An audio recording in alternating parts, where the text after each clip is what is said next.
Okay, Kristan, we can have your talk now. Okay, well, thank you so much for the invitation. It's wonderful to see all of you. This talk today is about, well, some recent work with Jordan Kotler, who's now a postdoc at Harvard, on various aspects of Euclidean wormholes and, well, AdS CFT. So let's get started. Okay, so this talk is about a fairly basic property of AdS CFT. What is AdS CFT? Well, this is, as I understand, a whole seminar series related to various aspects of holographic duality. So let me not say very much here, other than today what I'm mostly going to consider is Euclidean AdS and Euclidean CFT, rather than Lorentzian physics. Now, the most basic formula in all of AdS CFT, the thing that passed down to us now, us young people as received gospel, is this this equation relating, well, that's the dictionary that tells us how physics in AdS is related to physics in conformal field theory. That formula being if you have some conformal field theory with some source turned on for an operator O, where the source is J, then the partition function as a functional of that source is equated with the action of whatever dual conformal theory of quantum gravity you're dealing with in the bulk, with suitable boundary conditions corresponding to that same source J. So for instance, if we're talking about if our operator is some scalar operator, say an n equals 4, then that scalar operator is dual to a field in AdS. And one can choose for the boundary conditions for that field such that, near the boundary of AdS space, that it grows in an appropriate way at 2 points on the boundary. And that would correspond exactly to turning on a source at those 2 points in conformal field theory, thereby allowing you to access the 2-point function of that operator from a corresponding computation in AdS. We're all used to this by now. Now, there's a funny thing that we can certainly do in gravity that does not have an obvious conformal field theory interpretation, which is to consider spacetimes which have multiple boundaries. Now, the standard boundary conditions in AdS CFT, what they do effectively is they anchor down the geometry near conformal infinity. So for instance, if I say, oh, well, let me study a problem in quantum gravity where I have 2 boundaries rather than the usual 1, well, that effectively anchors down what the space-time geometry is near those 2 boundaries. But in the usual way, quantum mechanics allows us to sums over all possible ways of completing those 2 boundaries into space-time. So, they can cap off smoothly, or a priori, you can have configurations that connect the 2 together. So a good picture for the 2-boundary problem in gravity is this thing that I've drawn where, asymptotically, there's 2 boundaries. I'm labeling them by B1 and B2, and stuff happens in between.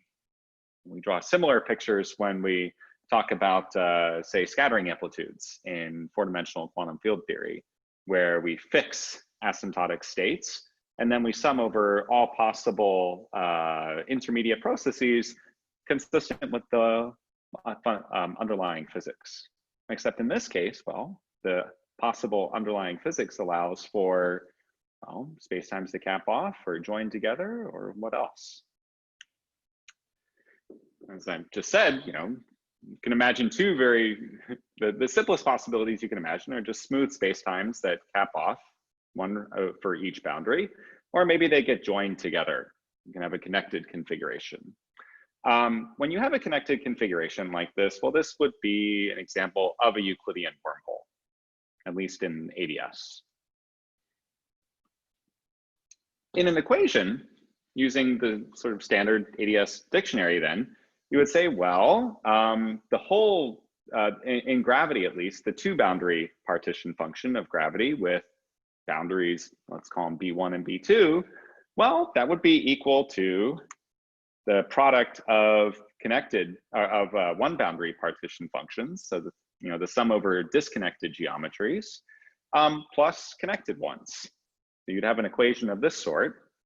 And this is where this funny thing about factorization comes in, because, well, in conformal field theory, the most if we follow our noses, we would say, oh, well, the left-hand side, the two boundary thing, we would say, well, that ought to be the CFT partition function on the union of disjoint spaces B1 and B2. And on the right-hand side, the thing with one boundary, well, that ought to be the CFT partition function when the boundary is just B1 or just B2. But the thing is that, of course, CFT partition functions factorize by virtue of locality. So if you have partition function on B1 union B2 and they're disjoint, then the partition function falls apart. It's just thing for B1 times thing for B2 with no remainder. So how can this be consistent with what one can set up in gravity? Well, there's basically two cases that you can easily envision. One is just that the connected things are, they just for some reason never appear. Maybe we're still discovering the rules for quantum gravity. Maybe you just don't allow such things, which seems ad hoc. Or maybe you allow for such things, but the sum over all such field configurations is 0 for some reason.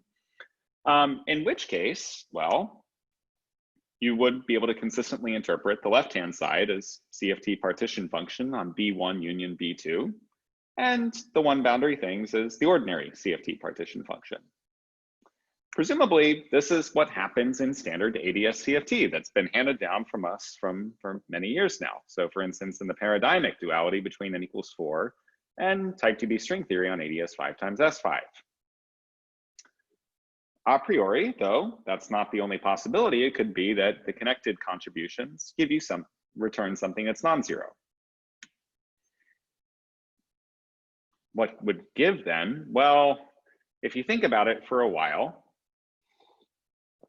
if you want to reconcile this with the standard AdS dictionary, this would tell you that the partition function of the dual conformal field theory is not a C number, but rather some random variable drawn from a statistical distribution.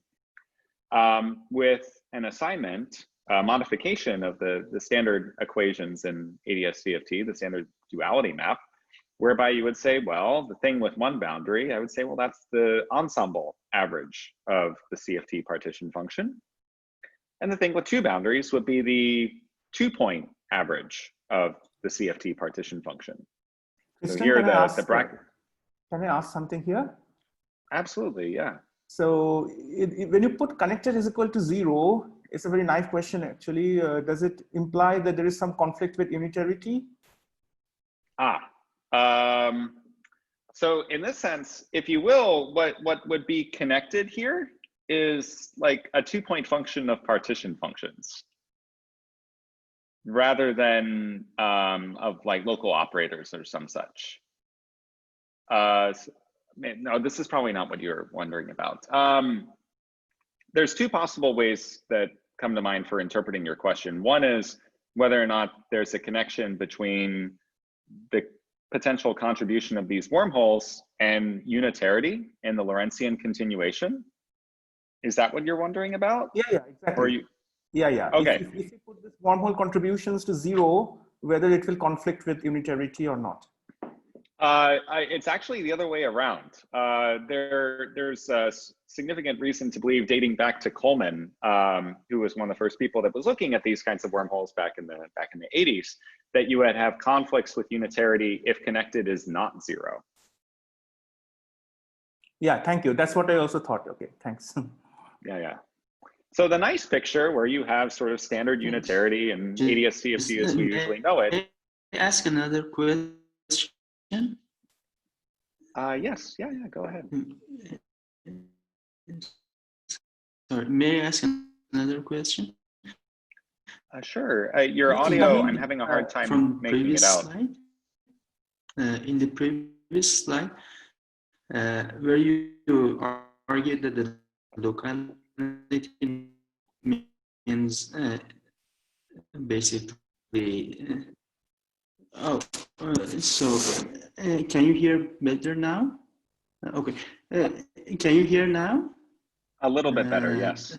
So the question is whether this argument of the locality leading to having the product structure takes into account things like entanglement. So if the entanglement is we basically the two CFTs on the two sides are entangled, then even the locality will not help, right? Yeah, so I think the audio was coming in and out. Sorry, Let me can try you your hear question me? back at you and see if I got it correctly. You were saying, look, if we had... If not, let me write the question. Oh, I'm not going to be able to see the chat very well with the screen share. It's one of the unfortunate Shaheen, let's things. see whether Kristan got your question. Yeah, I think you were asking about whether or not you could understand sort of left-hand side not equal right-hand side to be a consequence of entanglement. Like that's what it sounded like. And how to say, this is one of the reasons why I want to consider strictly Euclidean AdS CFT. Oh, okay. So if I was in Lorentzian signature, then yes, there would be a question like this. Sure. Can I understand the non-factorization as the result of some entanglement between degrees of freedom on the different boundaries? But in Euclidean signature, that's not an acceptable way, that's not a possible way out. So in Euclidean signature, things really got to factorize by locality.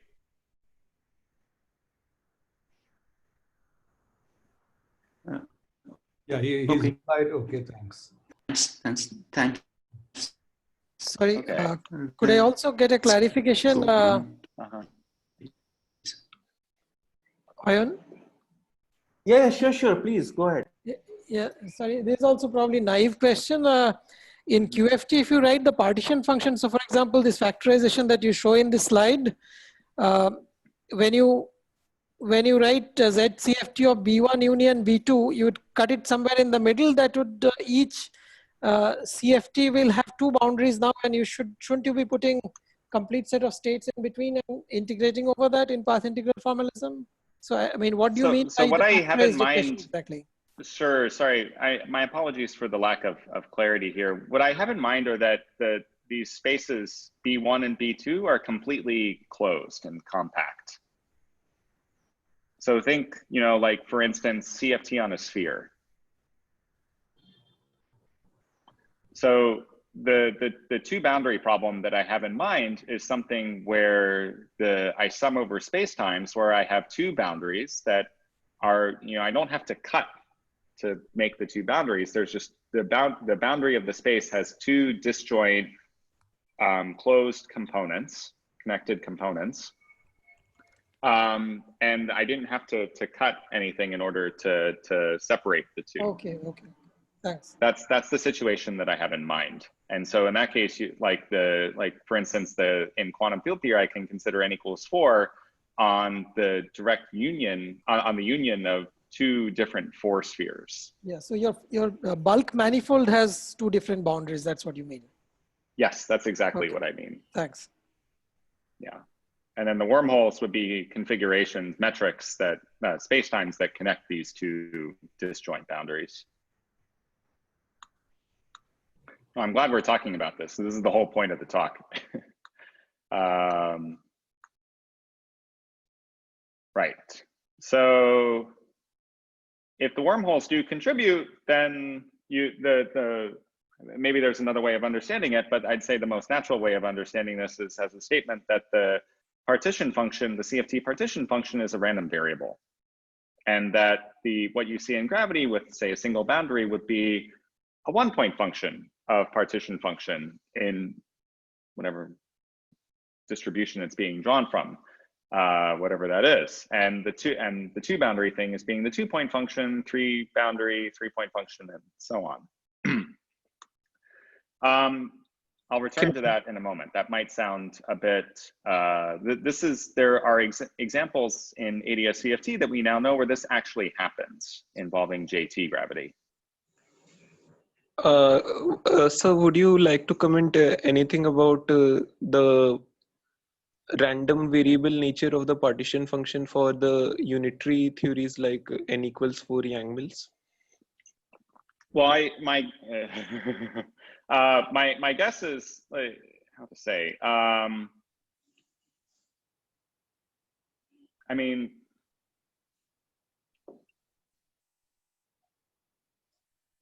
go with me for a little bit longer.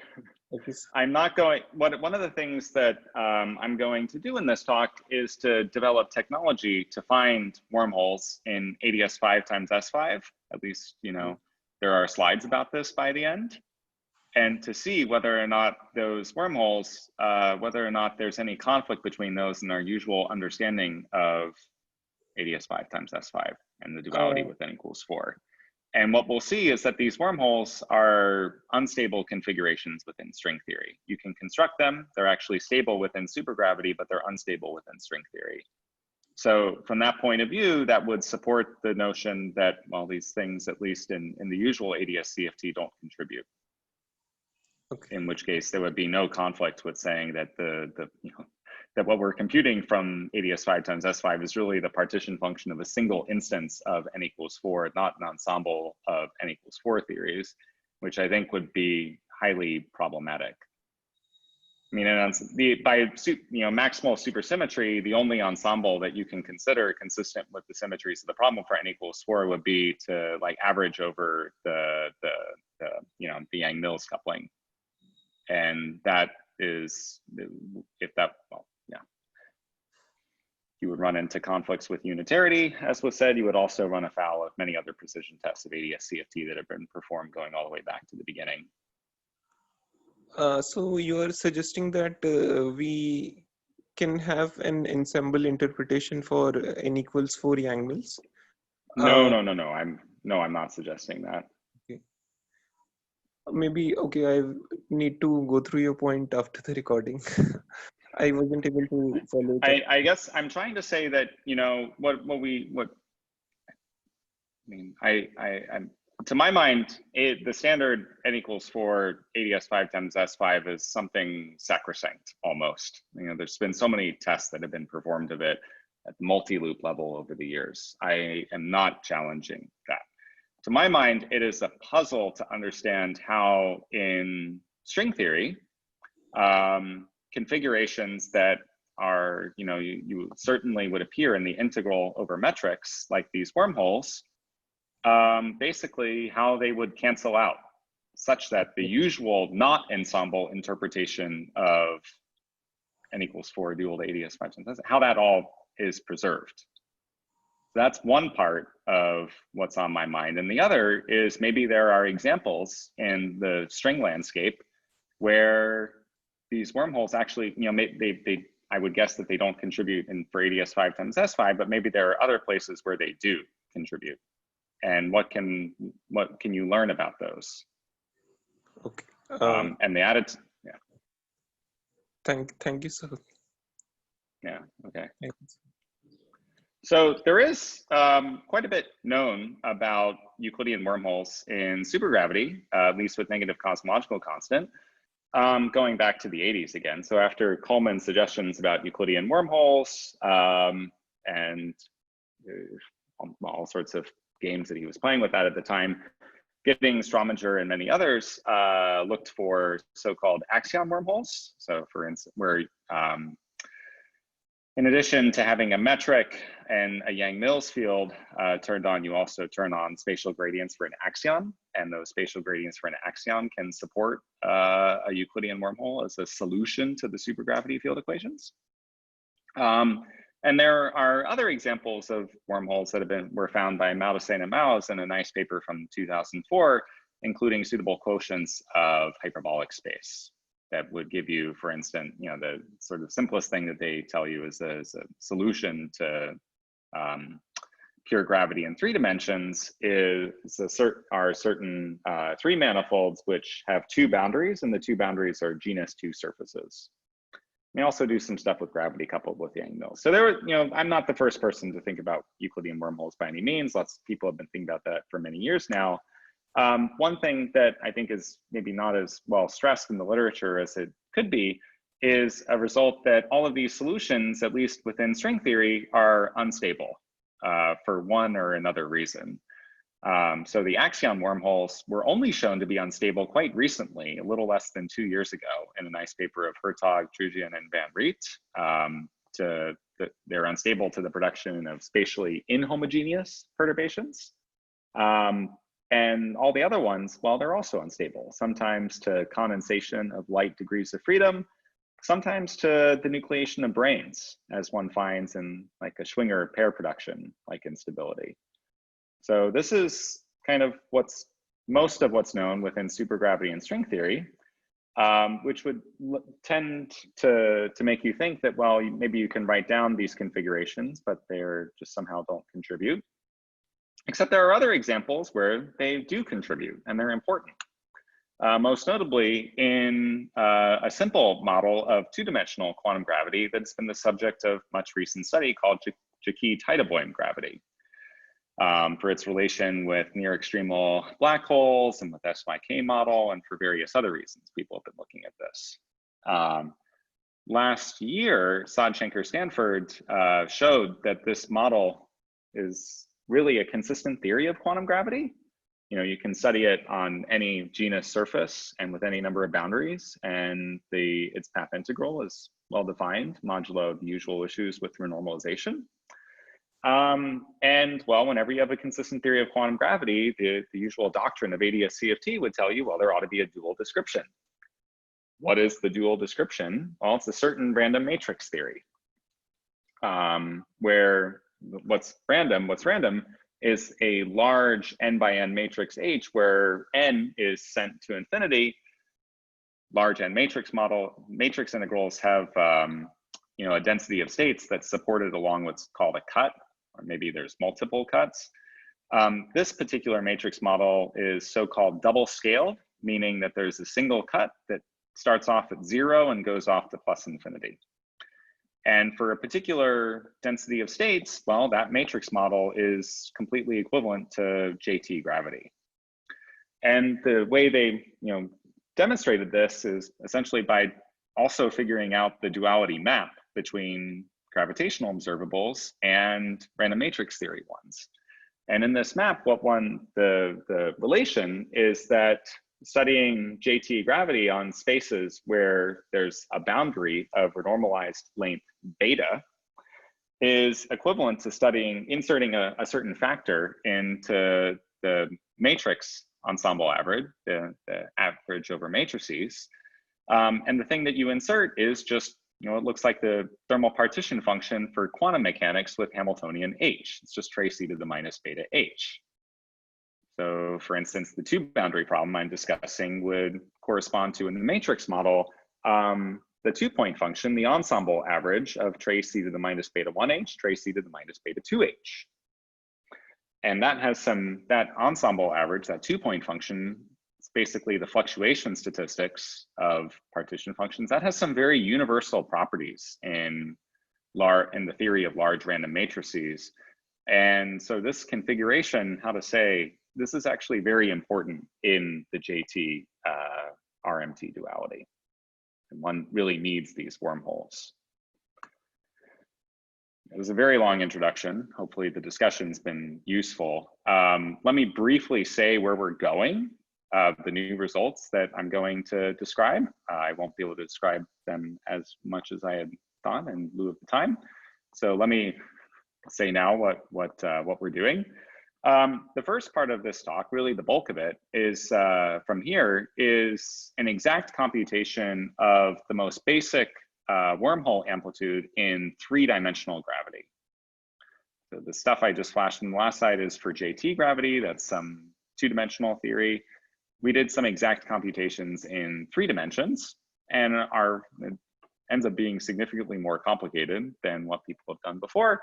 But there ends up being a surprising connection between these results and random matrix theory. In particular, some implication that BTZ microstates, in a sense, behave like, at least near the threshold to black hole production, behave like eigenvalues of a large random matrix.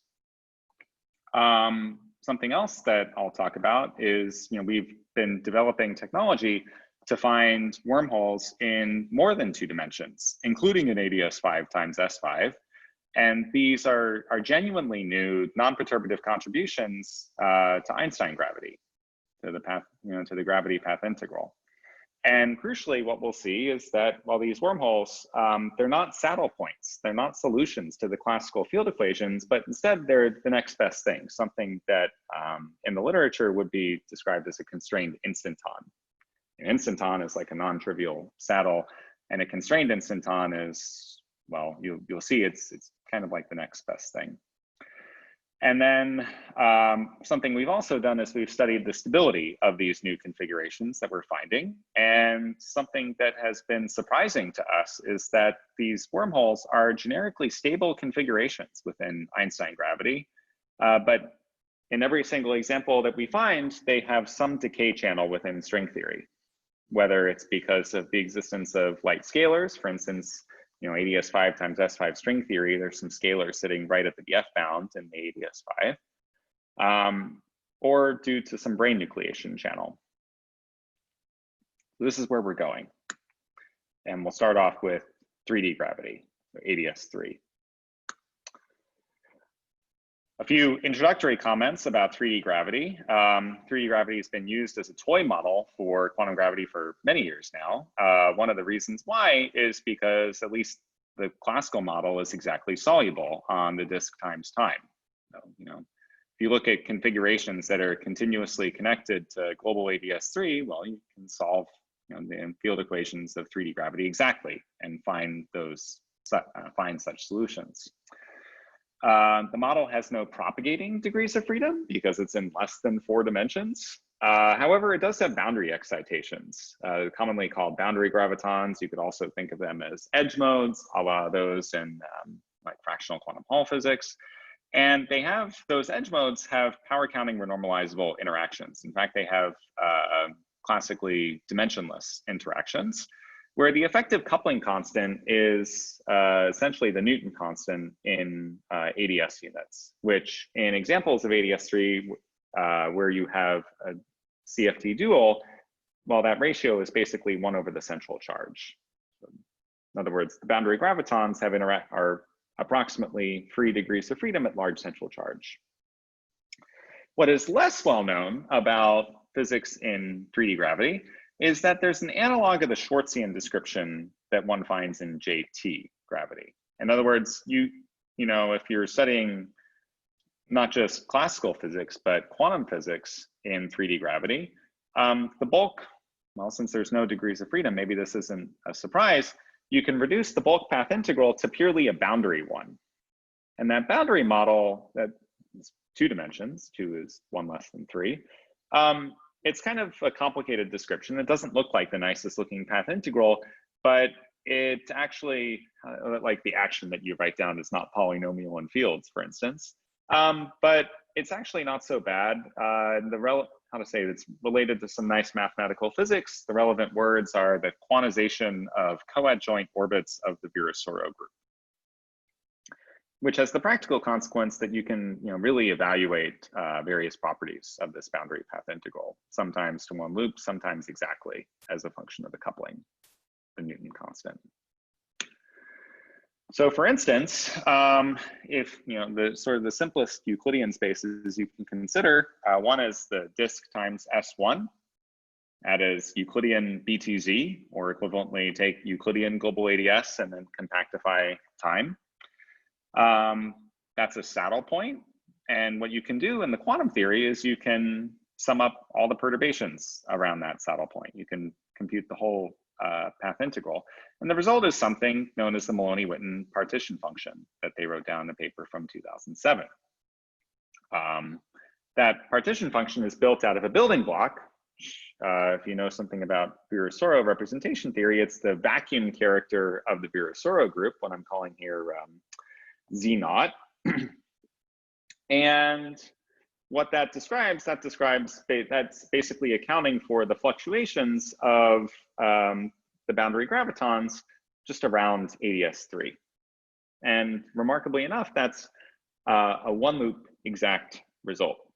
And then, but that's not the whole story. How to say, the vacuum character of Virasoro is not modular invariant. So that Z naught, in a sense, knows that the spatial circle is different from the temporal circle of this torus. And the way it knows about that in 3 dimensions is just that, you know, if you look at disk times S1, well, the S1 factor is not contractible, that's the time. But the boundary of the disk is contractible in 3 dimensions. So the full gravity answer is given by, if you will, you take this answer, but then you sum over all possible ways that a circle on the boundary can be contractible in the bulk. Like this particular one, it's the spatial circle, but you also have a contribution where the temporal circle is contractible, and then, you know, all other possibilities. And that leads essentially to a sum over this vacuum character suitably modular transformed. That's Maloney-Witten partition function. There's a lot that we could say about it.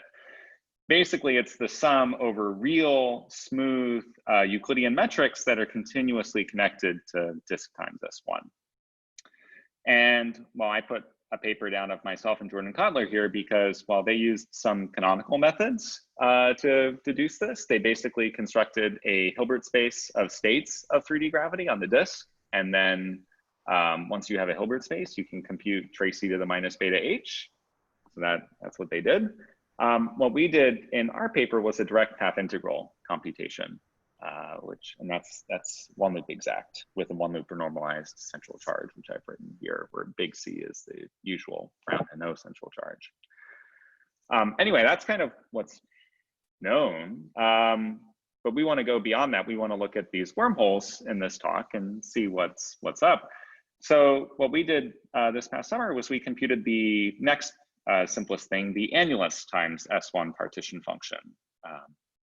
So annulus times S1 you can think of as torus times interval, where the interval is like the radial direction of AdS3, except, well, there are 2 asymptotic, what we have in mind are spaces, Euclidean spaces with 2 asymptotically AdS regions, and therefore 2 boundaries. This would be the torus as you go to one end of the interval or as the other end. And the full problem we have in mind is one where these 2 tori have completely independent complex structures, tau1 on one boundary, tau2 on the other. So this is the thing we would like to compute. You know, we want to sum over all metrics with those boundary conditions weighted by Einstein-Hilbert, e to the minus Einstein-Hilbert action. The thing is, of course, is that you run into an immediate problem. Well, I know one had done this before. There are no smooth saddle points to Einstein-Hilbert with these boundary conditions. So the usual program of finding a saddle point and then looking at fluctuations, well, that just breaks immediately. And you got to do something else. So we have various ways of thinking about it now. You know, now it's end of September almost, and this paper appeared in mid-June, and we've been thinking about it a lot for most of the last year. So we have various ways of thinking about it. At the time, what we wrote up first was kind of a roundabout. May I ask a question here before? Absolutely. May I ask a question before you go on? Sure. So as you know, in the AdS, in the Minkowski signature, we have this It's very difficult to hear you, unfortunately. Yeah. Black hole solutions of braid. Shaheen, can you write it down? Because Shahid, can you write it? I think one of us can read it out to Kristan. If you write it in the chat. Are the solutions that you are considering this T2 cross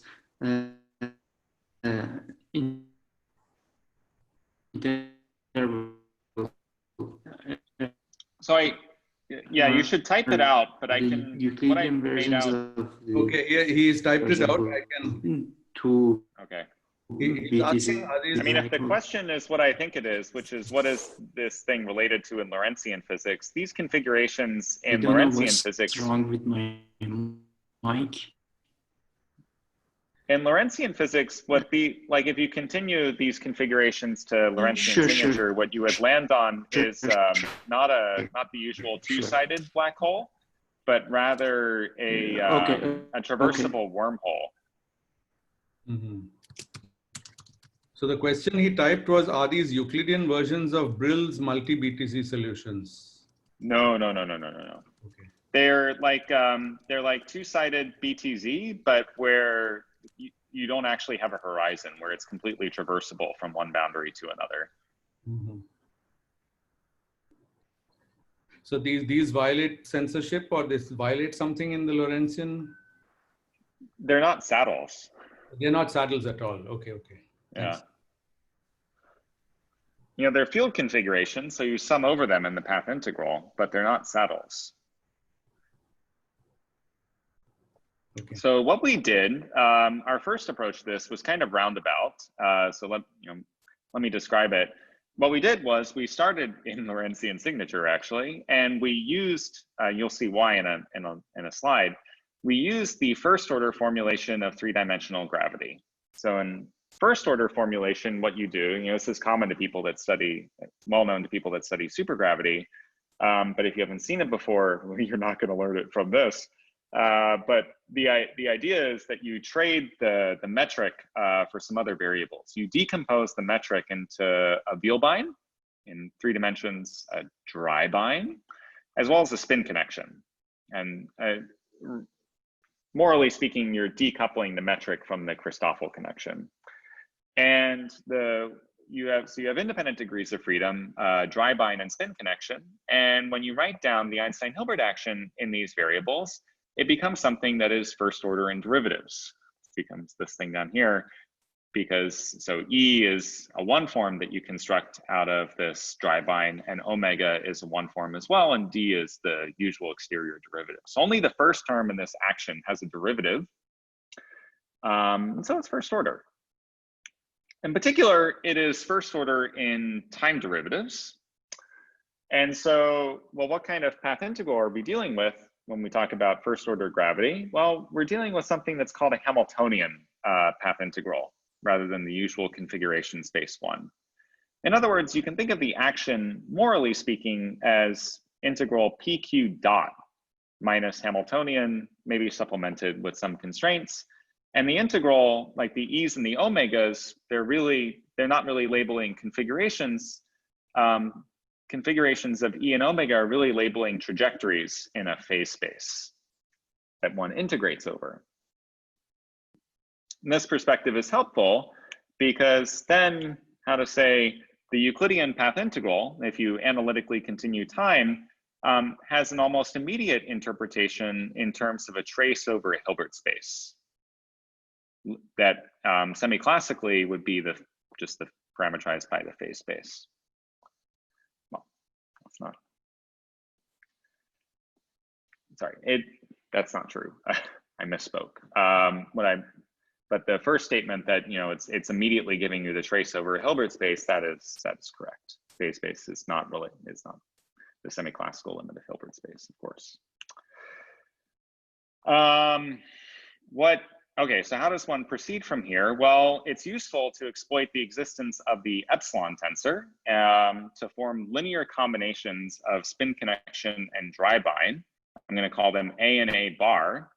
And when you do this and rewrite the 3D gravity action in terms of these guys, the action becomes, well, it looks like Chern-Simons theory.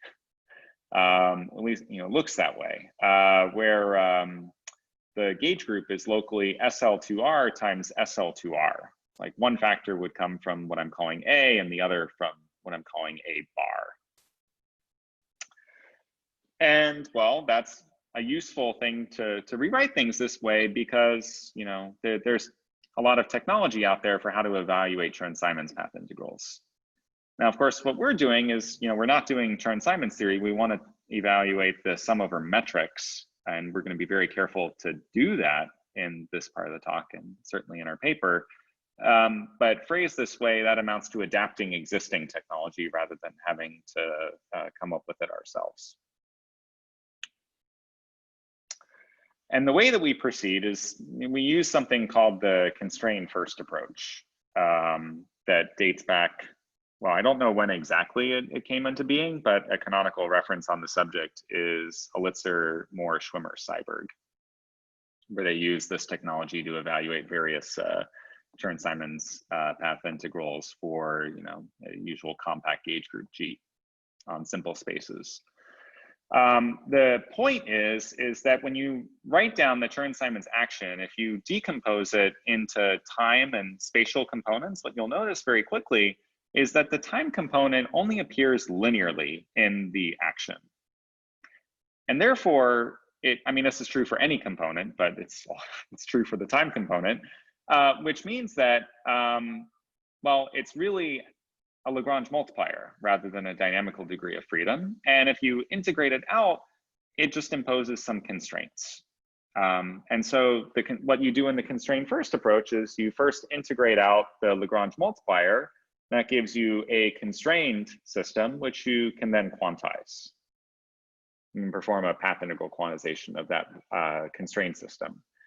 In this instance, and if we were talking about Chern-Simons theory, then the constraint is the Gauss law constraint in Chern-Simons theory, which is just the statement that the spatial field strength is 0. But, you know, in terms of, we're doing 3D gravity, not Chern-Simons. So what the constraints are, they're the statement that spatial torsion is 0, and that spatial Riemann curvature is determined by spatial Dreibein. There's some constraints. And the thing is, by phrasing things in terms of the Chern-Simons like variables, you can solve these constraints exactly, and thereby determine the reduced system. And it's just the statement, well, field strength is 0, so the gauge fields, or the things that look like gauge fields anyway, are locally flat. G inverse dg. And then from here, I'm sorry for the interruption, sir. How are we getting spin connections in this context? Maybe my question is not precise, but is it a new format? Okay, we are trying to formulate. So it's another degree of freedom, but then there's a gauge symmetry associated with it. So the gauge symmetries in this setting and in first order gravity are local rotations or local Lorentz transformations for which the spin connection is a connection, as well as for diffeomorphisms are also part of the gauge symmetry. Yeah, Kristan, sorry, the equivalence between Chern-Simons gravity and 3D Einstein gravity is believed to be true only at the perturbative level, right? Yes, that's right. And I mean, that's going to be true in this. What we're doing in this, in our analysis, we're finding it can be, like, it looks like Chern-Simons, but we're just using this as a crutch. We're actually performing the first order path integral, not the Chern-Simons one. And what's the significant difference between these two things? Yeah, so the actions are the same. The difference, the measures, the integration measures are even the same locally. The difference is in the range of integration. So is it just because of the constrained first approach? No, it's not because of that. Okay. Yeah, even within the, it's really the difference, how to say, there are some moduli that we have to integrate over that are going to appear in a couple slides. And the field range for the moduli is very different in first order gravity than in Chern-Simons. I see. So you're saying you actually have a first order formulation of 3D gravity in AdS, which is non-perturbatively equivalent to the original? To Einstein gravity? Well, that, or to, I wouldn't assert that it's non-perturbatively equivalent to Einstein gravity. I think it is, but we haven't shown that. Oh, okay. What I can say with confidence is that the first order formulation is, how to say, here's a way of reconciling the different statements. If we look at on the disk times S1, so like saddles, then the Chern-Simons and the first order, you can define things in such a way that they agree exactly. Chern-Simons as a function of, yeah. But I thought that, okay. But this is the thing. These contributions, these other spacetimes, these would represent non-perturbative effects. And this, the first order in Chern-Simons computations, like first order gravity on this or Chern-Simons theory on this spaces, those do not agree. I see. Which would be like saying that the two agree to all orders in perturbation theory, but they disagree at the level of like instantons. Okay. So you have a non-trivial, a non-perturbatively different theory than just ordinary Chern-Simons. And you're saying there's a chance that it might be actually equivalent to Einstein gravity. Yeah, and what we're trying to do now, how to say, is yes, that's what I'm saying. And more recently, I see, but if it's not equivalent, then the theory you're studying now is actually not. Then it's a different non-perturbative completion of 3D gravity. Yes. Okay. Thanks. Yeah. Something we're doing more recently is to try to develop technology within the ordinary second order, like ordinary Einstein gravity formalism. That seems hopeless beyond one loop, but at least at one loop, we should be able to do it if we work hard enough. So there are some words to some things that have to be said, though, the caveats that have to be said. One is that in what I described so far, we started in Lorentzian signature because we want to make contact with, looking at a space of states and computing trace e to the minus beta h, basically using a path integral. And the way you do that is by analytically continuing time and also rotating the contour of integration for the time component of the gauge field. The second thing should not say AY to IAY, it should say AT to IAT. And the reason, well, the usual continuation of time is kind of obvious why you would do that. Why would you rotate the field contour? Well, in Chern-Simons, you do it so that the time component of the gauge field continues to act as the Lagrange multiplier in Euclidean signature. So that the integral over that is, in a sense, e to the ikx dx. Whereas if you didn't rotate the field contour, it would be integral e to the minus kx dx. It's a very different beast. However, this has to be said because this approach to first order gravity results in, well, now there's factors of I that appear in the action of the Euclidean theory. In ordinary Euclidean gravity, no such factors of I appear. And there's also a different gauge group. The gauge group that one gets from this is locally SL2R times SL2R, whereas in Euclidean signature, like diffs and local Lorentz, they combine into something that's locally SL2C. And the way that we've made peace with this is to say, look, we are trying to define what we mean by Euclidean gravity. And when we see, we're effectively making sure, in the first order gravity action, these variables, these time components appear linearly. And that in path integral form only makes sense if there's factors of I there. So what we're doing effectively is we're defining what we mean by Euclidean gravity by rotating contours in such a way that the path integral is computable, that it actually makes sense. But this is a caveat worth noting. The other one that's worth noting is that, strictly speaking, this constrained first approach, where we integrate out Lagrange multipliers, impose constraints, and then quantize the residual system, strictly speaking, that approach is only guaranteed to work semi-classically. And the reason for this is that, the right thing to do is to first gauge fix. And if you choose, how to say, it may be that for your choice of gauge, that, well, that modifies the constraints. depending on the choice of gauge, your Faddeev-Popov ghost will couple differently to the gauge field, to your original degrees of freedom.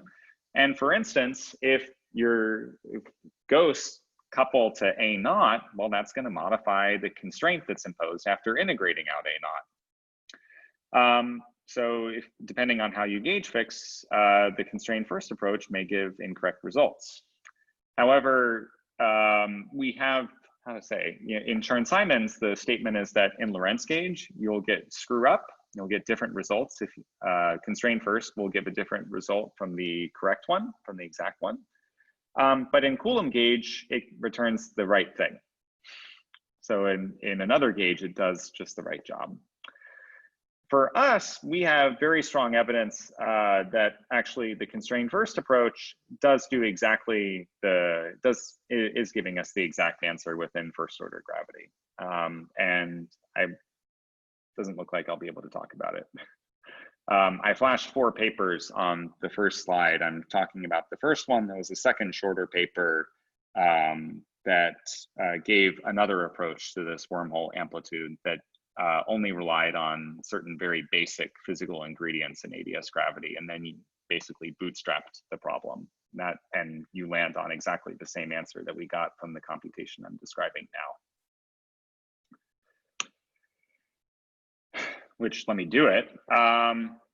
So we took the constrained first approach to this problem, which amounts to solving the constraints on the gravitational variables, imposing boundary conditions. We impose the usual boundary conditions of AdS3 gravity translated to first order variables.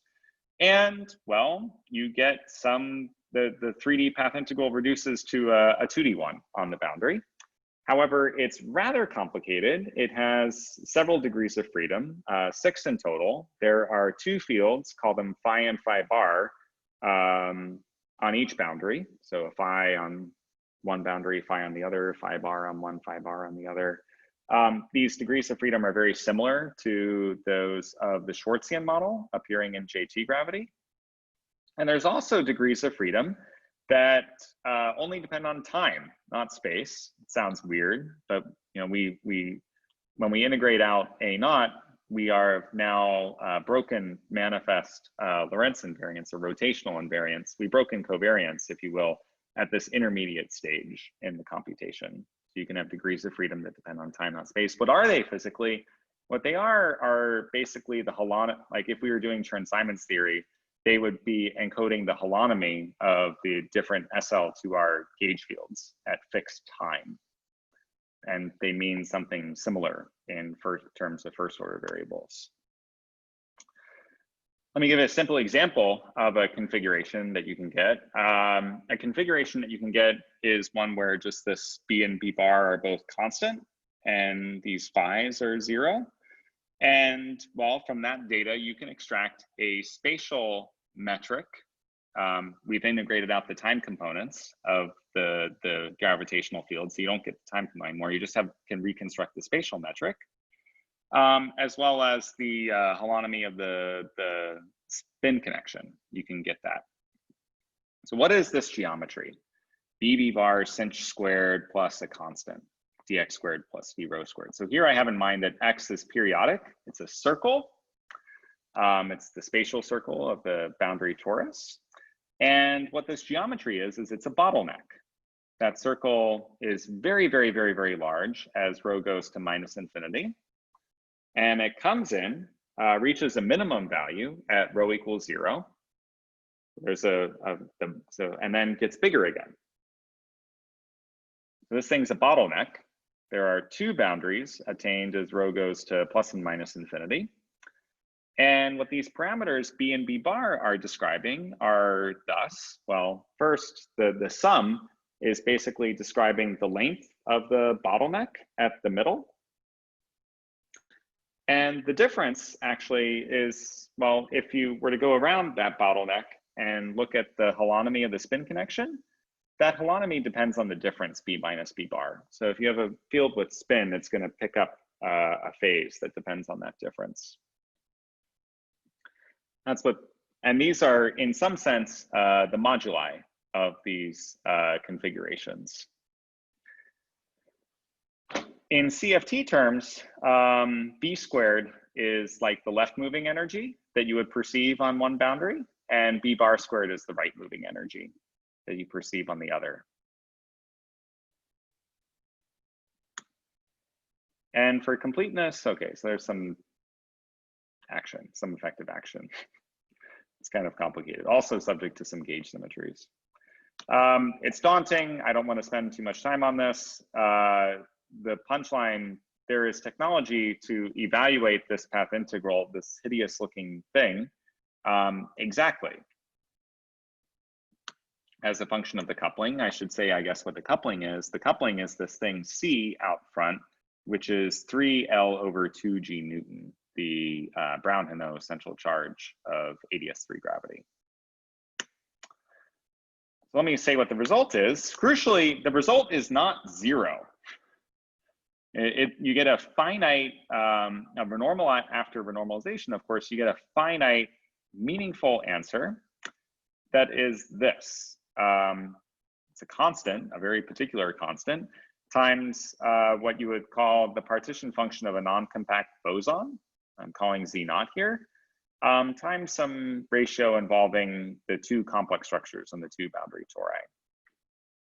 And I should say what I mean by this Z tilde, this is supposed to be the contribution to the path integral over those metrics where if you follow the spatial circle of one boundary, if you follow it through the bulk, it becomes the spatial circle of the other boundary.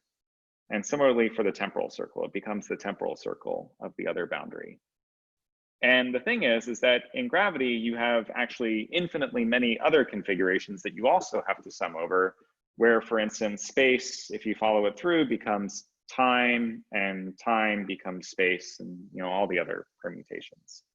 So the full answer is, this is like the building block, and the full answer is built out of it.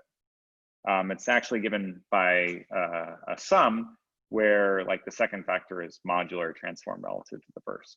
And in this picture, I'm trying to describe the thing that I was doing with my finger where like spatial circle becomes spatial circle and temporal becomes temporal. And there's infinitely many other choices that you would call a relative Dane twist of one boundary torus to the other. So in other words, this is the full answer because these Z naught factors are independently modular invariant. Okay, so you get an answer for this thing. You get a non-trivial contribution from Euclidean wormholes in pure 3D gravity with nothing else. And now it remains to see, well, what's the physics that's contained in this answer? What does it mean? And to do that, well, you have to attack this, this modular sum that appears here, which is kind of like the one that appears in the Maloney-Witten partition function that I mentioned earlier. So Kristan, if I can ask, this thing which is in a box, should I interpret this as the two boundary analog of just the thermal AdS partition function? Two boundary analog. I mean, you have two boundaries. Oh, yeah. You mean in the sense that there's like thermal AdS and then there's also the Euclidean BTZ? Yeah, so the Maloney-Witten sum is over modular transforms of thermal AdS. Yeah. There's one starting point and then you perform a sum. That's right. Morally speaking, that's exactly right. Morally speaking, that's right. Because these Z naughts are basically encountering the contributions from Virasoro descendants on top of these. I'm going to comment on the problems in the Maloney-Witten sum. I mean, that seems to have all kind of issues with negativity of degeneracies and so on. So, sorry, is that coming? I wasn't planning on talking about it. We can talk about it. There's some, okay, so for everyone else, let's, how to say, will the speakers protest enormously if I end up going 10 minutes over time? No, I think 10 minutes should be fine. No, we usually go a lot over time, so you can take easily 20 minutes more now. Oh, you don't want to say that. I wrote 66 slides and we're on 33. You don't want to say that. Well, so, 20 minutes fine.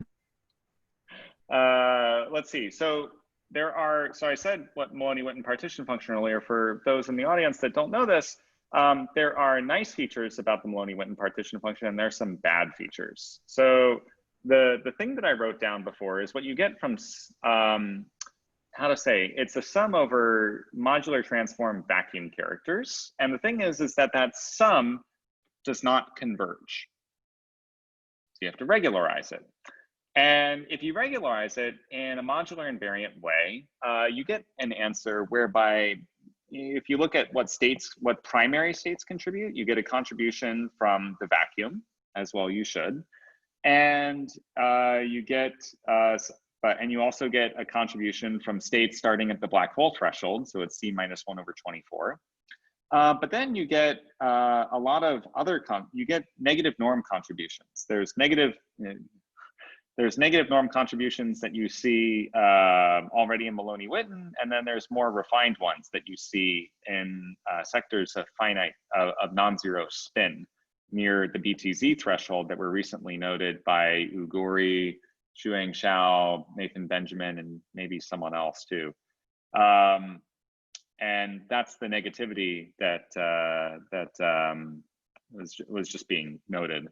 There's another feature too, incidentally, that the density of states is has a continuous part, which I mean, you do actually find in systems in ensemble, in systems drawn from an ensemble, but hold off on that for a moment. So there is some negativity in the density of states. The party line on this for the last 13 years was that implies then that AdS3 gravity, defined this way, does not have a CFT dual, because the density of states better always be positive in a unitary CFT. The thing is that the Maloney-Witten computation was over geometries that are smoothly connected to saddles. You know, they had to decide what the rules of the game meant for them when saying what they meant by Euclidean quantum gravity, and that was one of the rules that they followed. They summed over real, smooth metrics continuously connected to saddles. If your rules, though, are to sum over real and smooth metrics with fixed boundary conditions, then you should allow for other topologies besides S1 times disk, those things that are connected to saddles. You should allow for, well, anything that fills it in. And well, that's really hard to analyze, but there's very recent and impressive work of Maxfield and Turiachi, for which there was a Strings talk this year, actually, where they were able to indirectly see what happens to the density of states, how a subset of higher topologies, how they contribute to the density of states near the BTZ threshold. Remember, there was these negative norm states that were found in the last year by Uguri et al. And what these guys find is that thanks to these non-perturbative corrections, these higher geometry, these higher topologies, that those cure the negativity of the Maloney-Witten partition function. You know, there's the -6 that was in the original Maloney-Witten, and there's various ways to deal with that. Like Alde has pointed out that if you treat the modular sum via a Rademacher sum instead of the sort of zeta regularization used by Maloney and Witten, that you can get rid of the -6. But there's still the negative norm states near threshold, and those apparently, there's this evidence now that if you include higher non-perturbative corrections, that negativity is lifted. In which case, I mean, be perfectly fine. I think that's important to note. Now, when it comes to our computation, our thing that we have, you would naturally think of it as the leading contribution to the connected two-point function of partition functions, which, you know, connected two-point functions in any ensemble average always better be positive in some sense. The joint statistics better be positive. And we have not undergone an analysis as thorough as Uguri et al. To see if that is true for this result.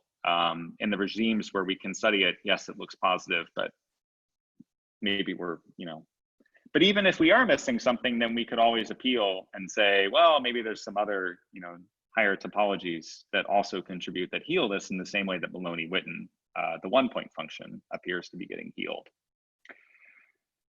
Nevertheless, well, all of this is to say we should study this modular sum and see how it behaves.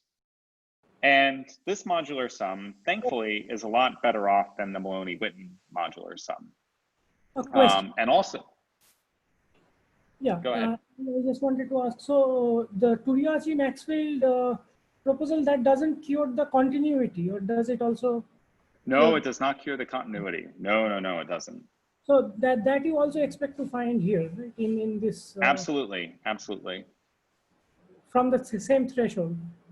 Yes. Yes, from the exact same threshold. Yes. Mm-hmm. And that's and how to say, that would be like, the fact that we're finding wormholes contributing is, I'd say, the strongest piece of, a very strong piece of evidence, unless somehow higher topologies wash this effect out, which I can't rule out at this time. Although I have good reason to think that they don't wash it out, at least in some regime. I'll comment on this in a bit. Then, well, these wormholes, you would say, well, that's a smoking gun that AdS3 gravity, if it's consistent, that it's dual to an ensemble, in which case you would expect the density of states to be continuous.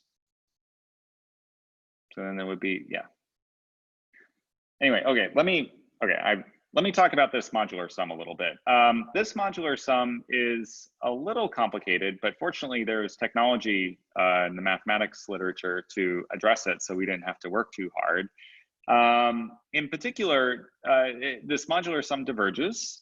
So if you regularize it using a zeta regularization, then, well, it's how to say, you're landing right, you live right on a pole of the zeta regularized guy. But the divergence in this setting is extremely simple. This modular sum can be written as, completely finite, well-defined, plus an additive divergent constant, independent of the two complex structures. And what this means in practice is that if you Fourier transform this thing first in like real parts of tau, then you get a completely finite sum as long as the two spins are not both 0. And then even if they are both 0, well, okay, there's just some overall additive divergence. And it's very easy to study the remainder, the thing that actually depends on tau 1, tau 2. Let me go fast here. I said, this is consistent with an ensemble interpretation for AdS3 gravity, whereby the thing that we're computing is a contribution to a 2-point function of partition functions.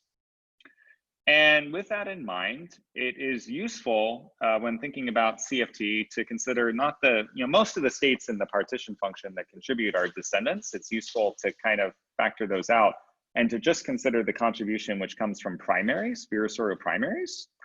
And if we do that in this setting, then that implies that the 2-point function of primary counting partition functions is, well, something that we get from our computation that I've written on the bottom line, plus further contributions from other connected geometries.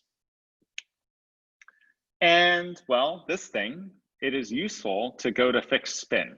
So in other words, to look at the contribution from primaries at fixed spin. And what you get from that Fourier transform is this expression, at least in the low temperature limit. So at low temperature, any fixed spin, you get an answer that, well, if you Fourier transformed in real parts of tau, you've gotten rid of real parts of tau. The imaginary part, let's call that an inverse temperature. Beta 1 being the imaginary part of tau 1, beta 2 being the imaginary part of tau 2. So what you get is something square root beta 1 over beta 2 over beta 1 plus beta 2, something that's exponentially suppressed. That exponential suppression, the factor there is exactly the BTZ threshold to make a black hole of spin S. This is, with respect to the convention where the ground state of CFT has energy minus C over 12.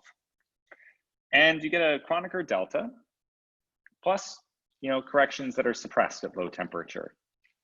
And if you see this formula, and you've been following the recent story with JT and random matrix theory, you get really excited because this function is very familiar. It is, after a field redefinition, a certain 2-point function in random matrix theory, in particular in a double-scaled random matrix theory. there's a universal result for double-scaled matrix series, matrix integrals involving one large Hermitian matrix H, that the 2-point function of trace e to the minus beta H connected is exactly this prefactor, square root beta 1, beta 2 over beta 1 plus beta 2 with the 1 over 2 pi, plus corrections that are small in the genus expansion of the matrix integral. And that's exactly what you're getting in gravity, evidently. So the lesson, the physics here is that the fluctuation statistics of BTZ microstates, the primaries that contribute to the partition function. I have a question. So this result, can it also be obtained using Liouville CFT with 2 boundaries? I don't know. I don't think so. But I don't know. The tricky thing here, how to say, I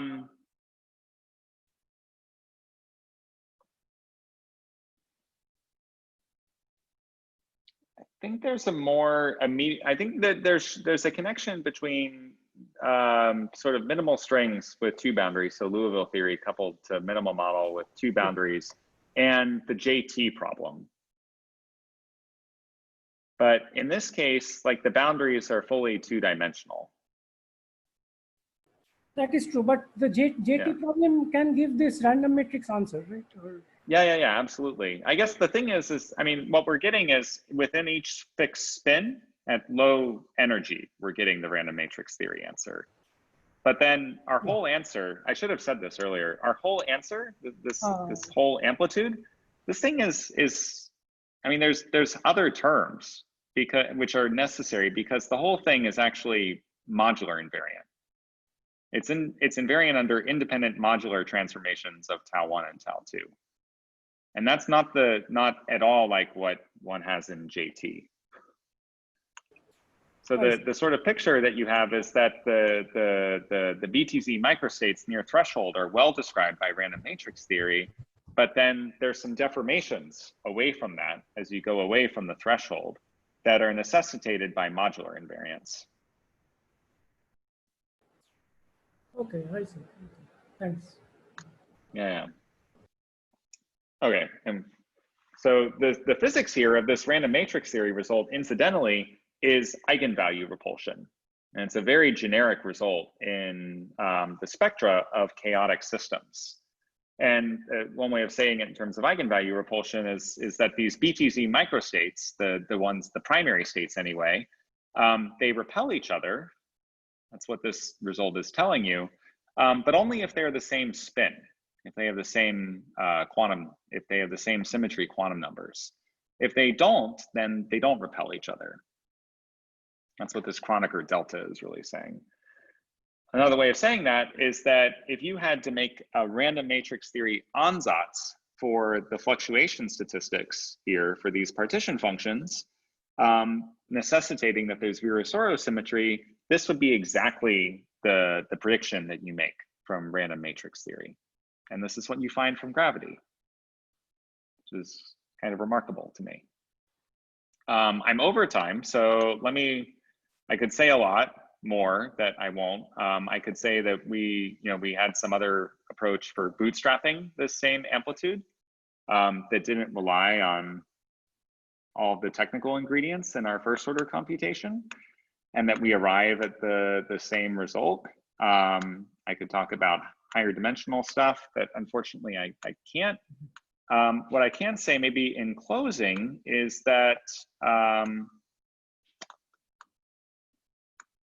let's see, I have this whole other part of the talk that I'm just. Kristan, we can have another talk from you maybe on these on the other things. No, that I don't want to abuse the time. Let me just, so I can say the punchline from this part of the talk, let me just focus on this part of the talk. The punchline from this part of the talk is that 3D gravity, like wormholes, give a completely finite, well-defined answer in the theory of pure in the toy model of pure 3-dimensional gravity. So if indeed 3D gravity is a consistent theory, Well, it has an ensemble dual. But the ensemble dual would not be over, you know, an ensemble of Hamiltonians. It would really be an ensemble of CFTs, whatever that means. So in our paper, we call this random CFT, analogous to random matrix theory. But you know, there's much to be understood here. And what we've been doing, I think this is leading to quite fruitful work, studying the wormholes in the ordinary metric formalism, you know, the thing that we wanted to do in the first place, but we couldn't. And this is the thing that is involving more recent work that I guess, you know, we can maybe, if you want to talk about either after the talk formally ends here in a moment, we can, or we can just wait until after the papers come out in a couple weeks. So thank you very much for your attention. Sorry for going over time. Thank you for bearing with me. And oh no, I went too far. Yeah, thank you. Thank you, Kristan. It was a wonderful talk. Very much. So we should have another talk from you maybe in the next year, or or maybe even earlier. Let's see how to do it. Sure. So first, any more questions? Can I just ask one more? Sure. Sorry, I've bothered you a lot. So my question is, you know, you referred to this Maloney-Witten problem of the negativity. There are two different negativities. One is which is not so important, but the one that is important is near the black hole threshold in that case. And in this case, so you have some something like a Poincare series, if I understand, right? Because it is a sum over modular transforms of something.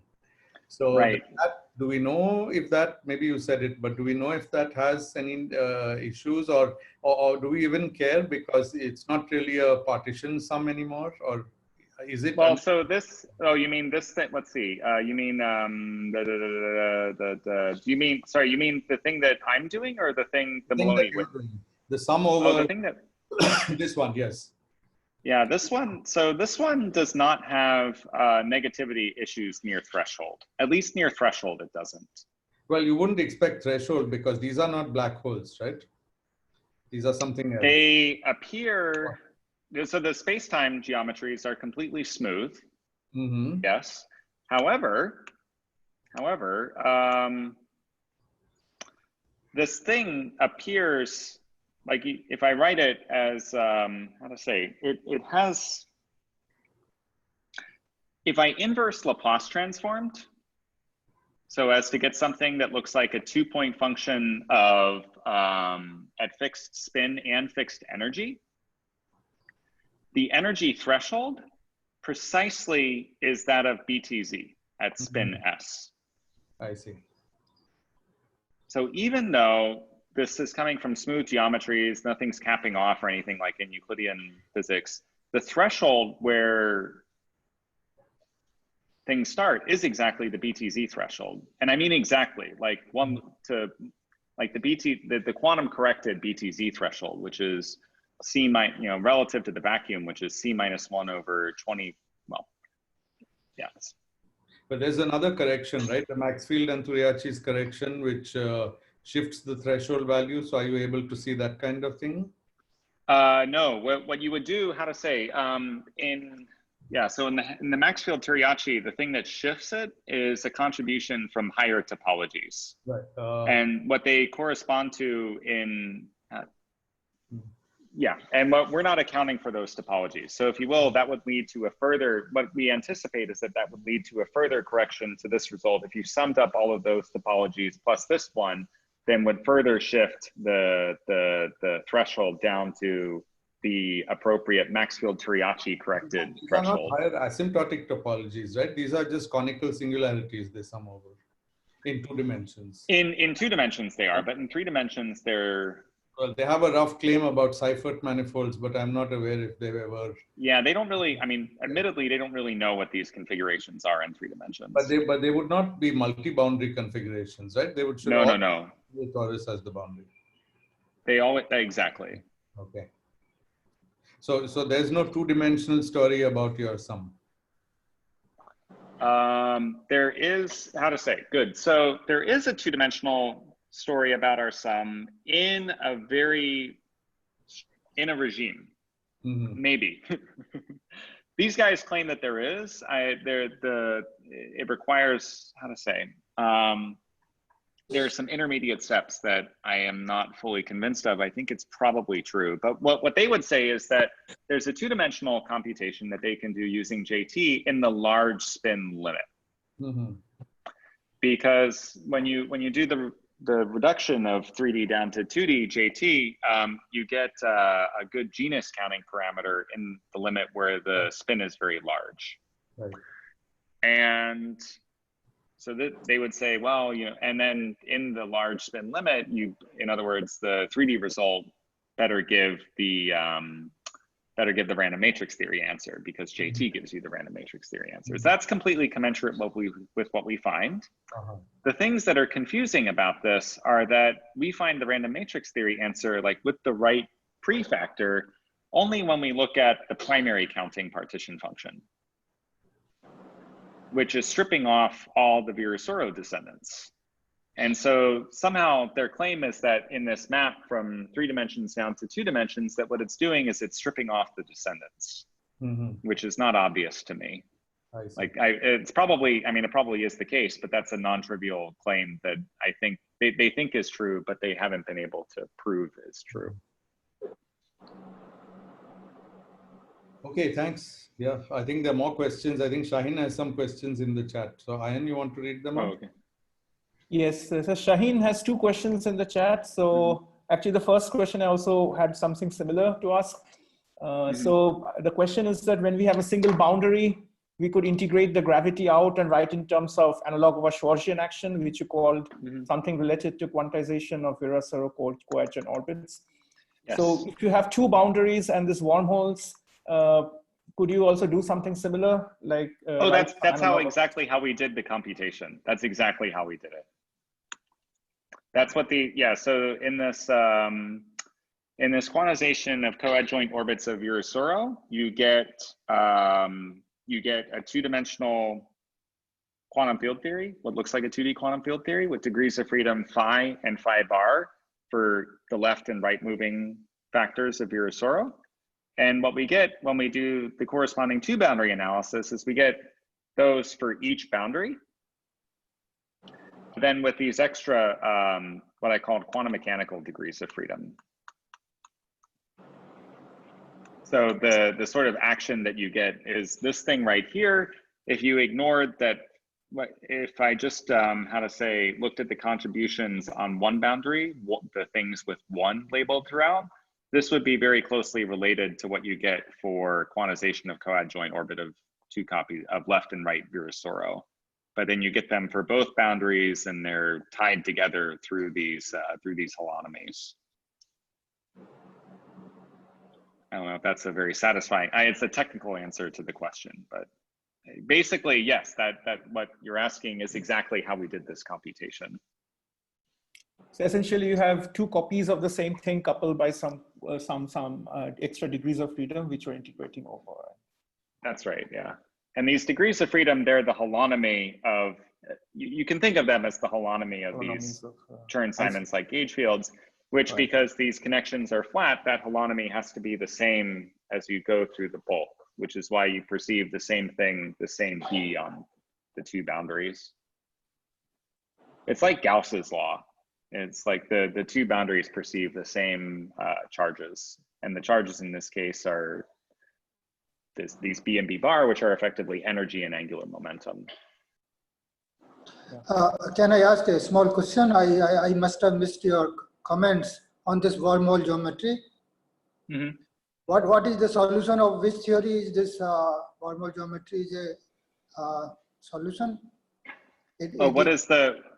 So these things are never, these configurations that I'm writing down, these wormholes, they're never saddles. I see. So they're just, you're taking some T2 times some interval, that's all. Yeah. Oh, I see. And then how along this interval, nothing happens? Oh, certainly things happen. So for instance, a representative metric for these spaces is this one right here. So this space is, if B was equal to B bar, this is the constant curvature metric on the cylinder. So it's not the flat metric. So something happens, like there's constant negative curvature. And if B is not equal to B bar, then it's actually not constant curvature, and it's even more, a little bit more complicated. The thing that allows us to, I think your row goes along this cylinder. Yeah, yeah. And then X is compact. X is the circle. I see. So another I is some other interval which is along these boundaries, some kind of flat direction.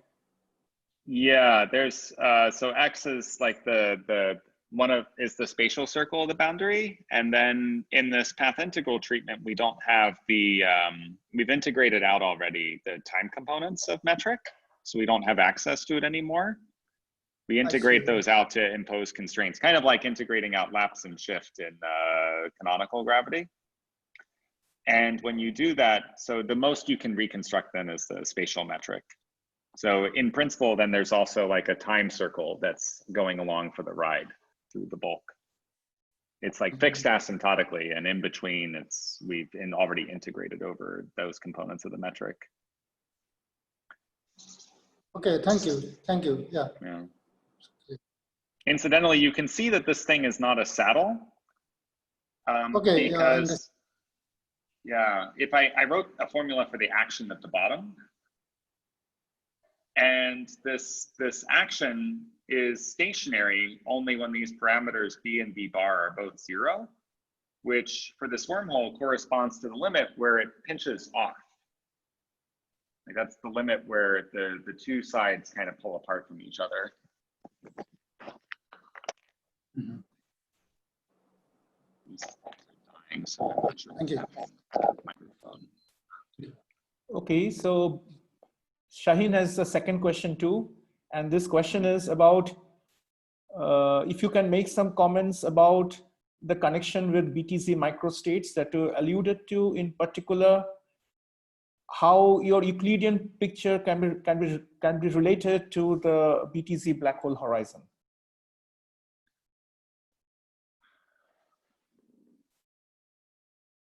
So the connection with the microstates is this thing that I was talking about with Sunil, that like our results when you inverse Laplace transform, that they're starting off at that they have the same that they live along a cut that's exactly the same place where you find BTZ microstates at those same energies and spins. That's the connection. But other than that, like that's the only connection that I can see out of this. I mean, it's a funny thing, you know, when you look at Euclidean BTZ thermodynamics, for instance, you're in Euclidean signature, you're just summing over smooth geometries, and somehow that's encoding all the physics of these many microstates.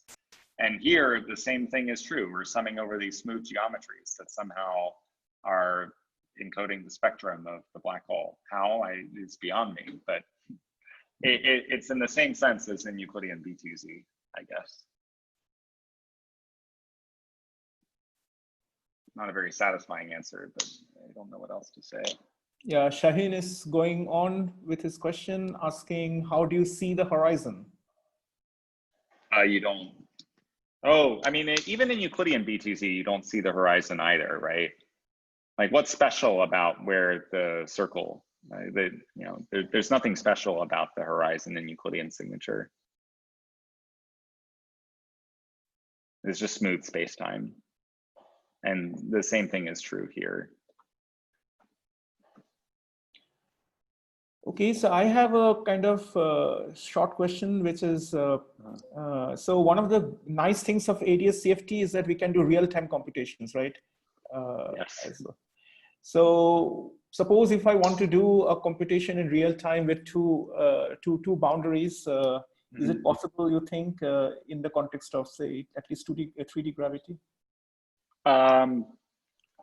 Yeah, I think absolutely. The place where I would start with that, so Phil Saad wrote a very nice paper on how to say, something that you could ask in JT gravity is say, let's look, is to look at classic measures of black hole information loss in AdS CFT. So if you go back to Juan's paper on black hole information in AdS CFT, he says, well, look, there's a very precise measure for unitarity in black hole backgrounds in AdS, which is, say you look at, in some theory with an AdS dual, say you look at the real-time thermal two-point function of some local operator, the retarded two-point function, and you look at very, very late times. Now, in AdS, that two-point function is going to decay exponentially fast because, and you can see that because, all the quasi-normal modes of the corresponding field in AdS, all the poles are living away from the origin, right? So there'll be some exponential decay that'll be associated with the lightest quasi-normal mode. But the thing is that, well, that's the wrong answer at late times, because for CFT, at least in finite volume, the spectrum is discrete, presumably, like should be for n equals 4, for instance. And therefore, there'll be, there's like a floor below which the two-point function has to like come back up. It can't just keep decaying away to 0. It has to recur.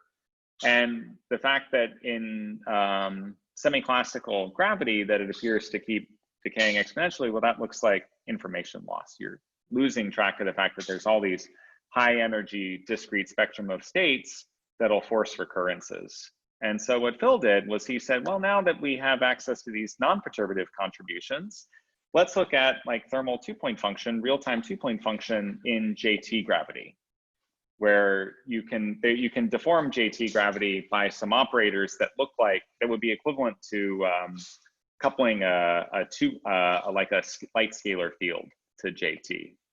That you can replace that looking at like the two-point function of dual operator as like probing, kind of like probing JT with some bilocal operator on the boundary.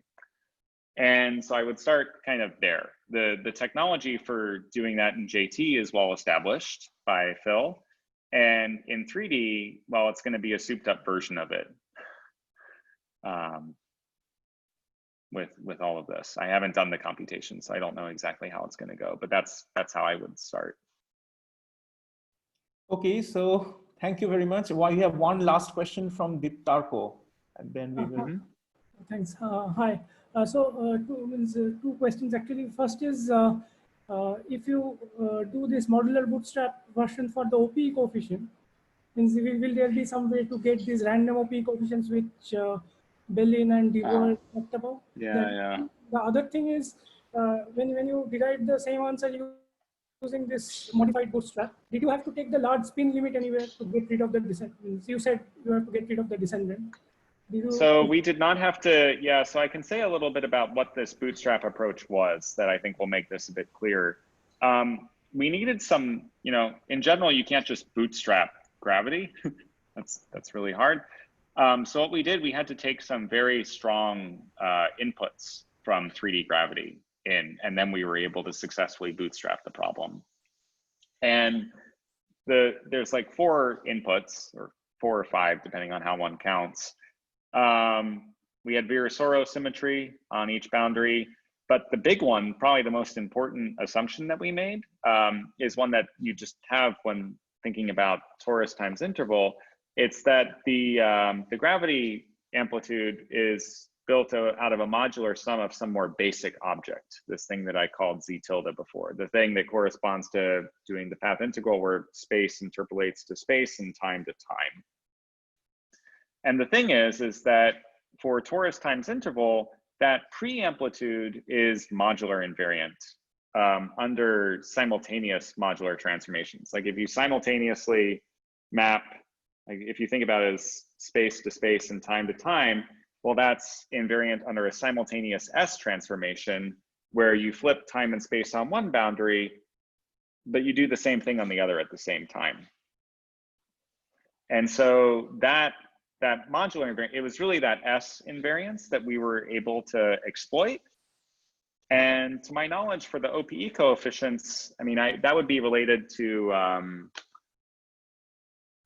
like a 3 boundary. Well, how to say, the random statistics to those would be related to something similar to this, but where you look at genus 2, I think. And for that, indeed, there would be a similar sort of pre-amplitude, which will be invariant not under SL2Z, but under the analog of SL2Z for a genus 2 surface, the mapping class group. Or maybe is it also possible to just insert some operator and demand some modular covariant property of that? That may also that could, yes. Yes. Maybe. I mean, my fear with this bootstrap thing is that what it was really good for was this problem and nothing else. I'm maybe naturally, I laugh a lot, but I'm a little bit of a pessimist in that regard. I worry that this thing is just adapted to this particular problem. But yes, in principle, one could add operators on the boundary. And but of course, means means one might be even able to calculate the operator expectations from the bulk also, means, using this constraint instanton method. Yeah. How to say? Well, the tricky thing, using the constrained instanton method to one loop, certainly. In principle, that is possible. Probably the regime that, the thing about this constrained instanton method is that what it naturally gives you are, well, it's not giving you saddle points. I mean, I guess it's kind of hard to have a discussion about the constrained instantons without telling you what they are.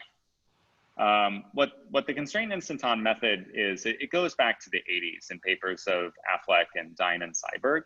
I'll say where it originally comes from. Say you look at 40 Yang mills in a Higgs phase. So you couple like Yang mills to a Higgs field and it's in a condensed phase. And, in the normal phase, classically, that theory has instantons, just the usual instantons, with all the usual instanton moduli, and there's a size modulus in particular, which is there because classically the theory is scale invariant. In the Higgs phase, you can prove that there are no instanton solutions to the equations of motion around like, phi equals constant. And you might say, well, that's kind of weird. I would have thought that, in the Higgs phase, basically there's an RG flow between the massless theory and then the one with the Higgs vev. And at least for very, very small instantons, well, those ought to still mean something. So for instanton sizes that are much, much smaller than the Higgs vev. And well, that is actually true. But those configurations, those very small instantons, they are never saddles. They're never solutions to the equations of motion. And so what the constrained instanton method does basically is it picks out the original instanton configurations, but at these small sizes. And then they're not saddles, but they still give non-perturbative contributions to the path integral. But now you have to, the action, if you will, is a function of their size. And so you have to integrate over a moduli space. That's no longer a moduli because the action depends on it, but you have to integrate over this size modulus, weighted appropriately. And that's what that's exactly what's going on in gravity. Like you can find these wormhole configurations, they're not saddles, but they're near saddles. Action depends on the parameters of them and their contribution to the path integral, like the thing that you want to do, like these.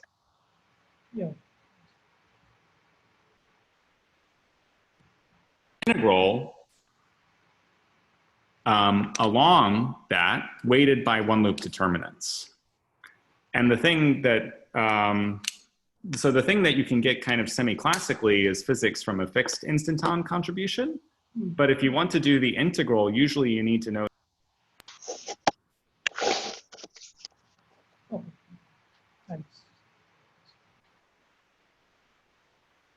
Okay, so I think we had a lot of questions and it is also late for Kristan. We would really be happy to have you again. So hopefully we'll again give us a talk. Well, thank you very much for having me. Hopefully this was fun for you guys. Oh, it was amazing. Thanks a lot for this nice talk. So have a very good night and see you again. Yeah, sounds good. Well, thank you very much. And let's see if I can figure out how to unshare my screen.